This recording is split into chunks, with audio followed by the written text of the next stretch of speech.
Hi everyone. Let us going to discuss on classification of companies. Companies are mainly classified into public companies and private companies.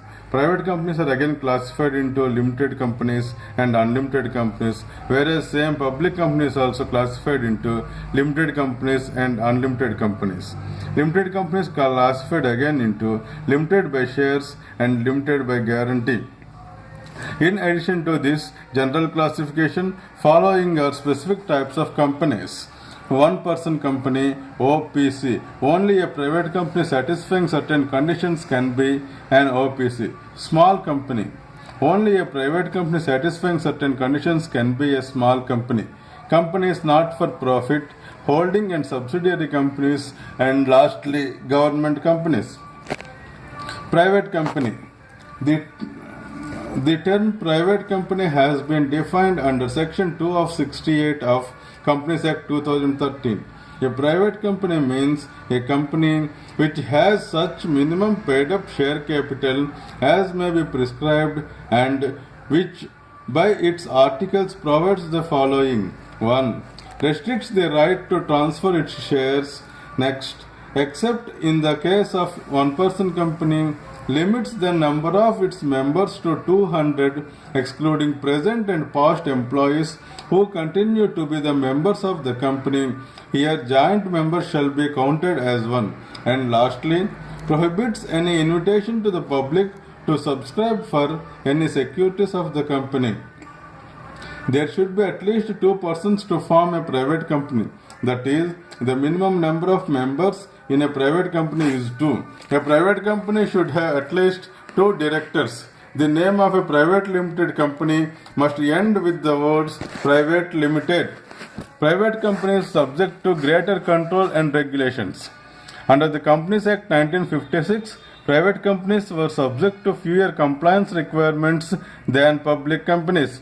The basis for relatively less statutory control was that these companies do not access public funds and thus public interest in them is minimal. Now, under Companies Act 2013, member of exemptions under Companies Act 2013, number of exemptions which were earlier enjoyed by the private companies has been withdrawn. For example, private companies will now require shareholders' approval for preferential allotment of shares. They will be unable to commence business unless a prescribed declaration is filed with the Registrar of Companies. The profit and loss account will not be separately filed with ROC, meaning that their profit and loss positions will now come within the public domain. Consent from directors will be required prior to appointment. Loans to directors and their affiliated persons and intercorporate loan guarantee investments will be subject to stringent conditions. Interested directors will be debarred from voting, etc. One person company. The term one person company has been defined under Section 2 of 62 of Companies Act 2013. As per this, one person company means a company which has only one person as a member. It is basically a private company with some unique features. As regards the name of a one person company, the Act provides that the words one person company or OPC shall be mentioned in brackets below the name of such company wherever its name is printed, affixed, or engraved. The concept of OPC provides a more flexible structure and less compliance requirements of a company. Logic and advantages of new concept of OPC.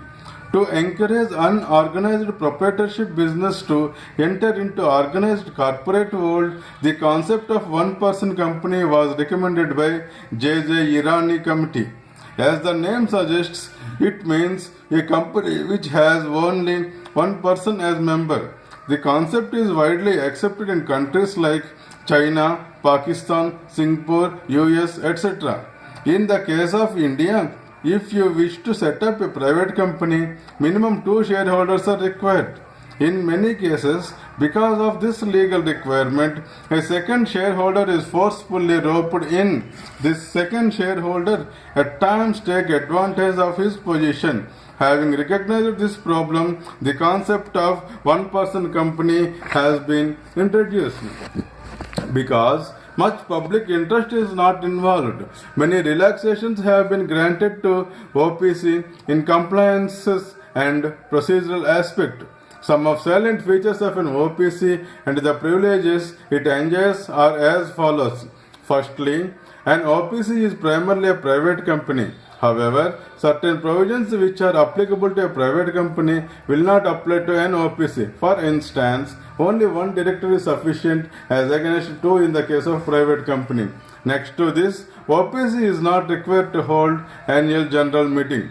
Further, information to be provided to in the director's report has been significantly reduced as compared to a private company. Next, annual returns in other companies shall be signed by director and company secretary, and in case of no company secretary, by a practicing company secretary, whereas in the case of one-person company, annual return shall be signed by company secretary, and in the case of his absence, it will be signed by director of the company.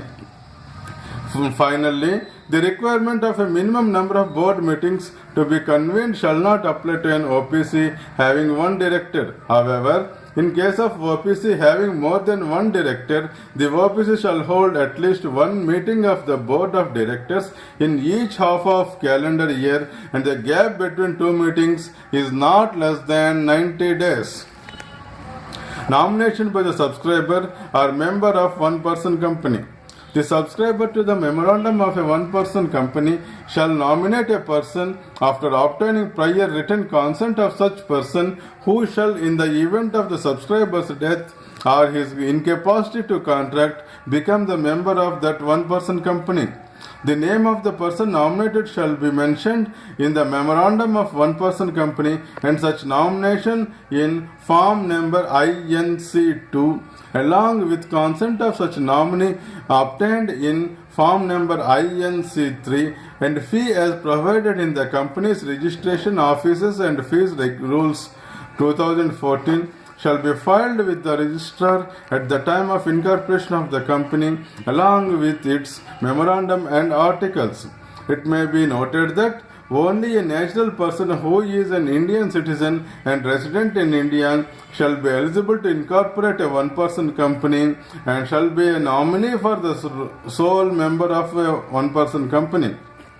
Here, the term resident in India means a person who has stayed in India for a period of not less than 182 days during the immediately preceding calendar year. Withdrawal of consent by nominee in one-person company. The person nominated by the subscriber or member of a one-person company may withdraw his consent by giving a notice in writing to such sole member and to the one-person company.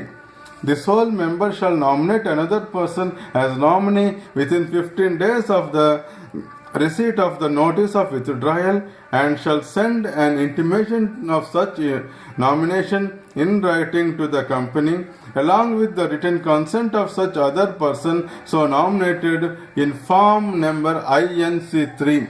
The company shall, within 30 days of receipt of the notice of withdrawal of consent, file with the registrar a notice of such withdrawal of consent and the intimation of the name of another person nominated by the sole member in form number INC4 along with fees as provided in the company's registration offices and fees rules 2014 and the written consent of such another person so nominated in form number INC3.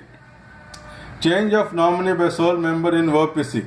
The subscriber or member of a one-person company may, by intimation in writing to the company, change the name of the person nominated by him at any time for any reason, including in case of death or incapacity to contract of nominee, and nominate another person after obtaining the prior consent of such another person in form number INC3. The company shall, on the receipt of such intimation, file with the registrar a notice of such change in form number INC4 along with the fee as provided in the company's registration offices and fees rules 2014 and with the written consent of the new nominee in form number INC3 within 30 days of receipt of intimation of the change.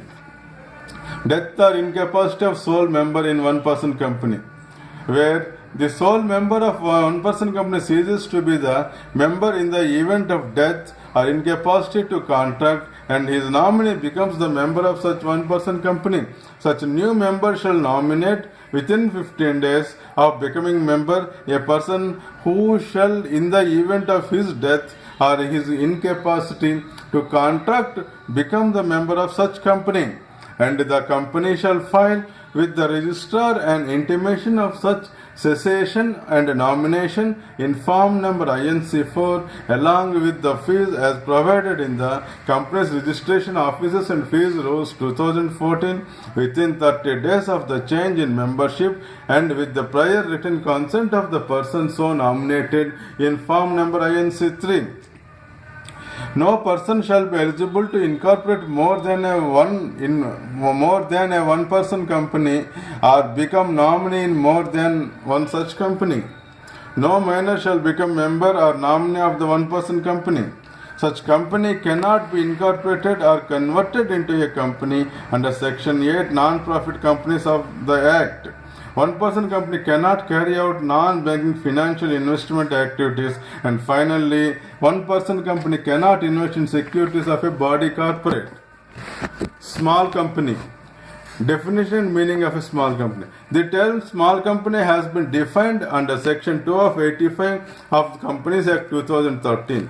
As per this, small company means a company other than a public company, paid up share capital of which does not exceed 50 lakhs rupees or such higher amount as may be prescribed, which shall not be more than 5 crore rupees, and turnover of which as per its last profit and loss account does not exceed 2 crore rupees or such higher amount as may be prescribed, which shall not be more than 20 crore rupees, provided that nothing in this clause shall apply to a holding company or a subsidiary company, a company registered under Section 8, or a company or body corporate governed by any special act. It is basically a private company meeting prescribed threshold. Logic and advantages of new concept of small companies. The Act 2013 provides for a new entity in the form of small company, empowering the central government to provide for a simple